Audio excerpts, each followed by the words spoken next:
ještě začalo pršet a bylo škaredě. A přišel poslední den. A ta paní, co se počítalo, že vyhraje, spadla a zlomila si malíček. Tak už nemohla závodit.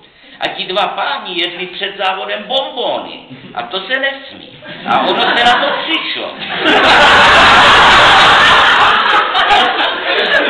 Tak museli s nepořízenou pryč. Už nesměli závodit. Oni se jim totiž z těch bonbónů zkazily zuby.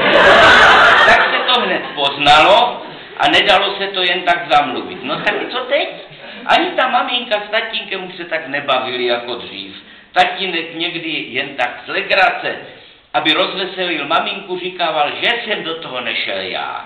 Možná bych něco vyhrál a byl by pokoj. A maminka na to smutně utrousila, ty si děláš legraci a možná, že máš pravdu. A už byl poslední závod a v tom se z amplionu ozval pan prezident, nebo možná jenom jeho hlas. Vážení občané, tak to vypadá, že jsme nic nevyhráli. A možná už ani nevyhráli. Vlastně skoro určitě.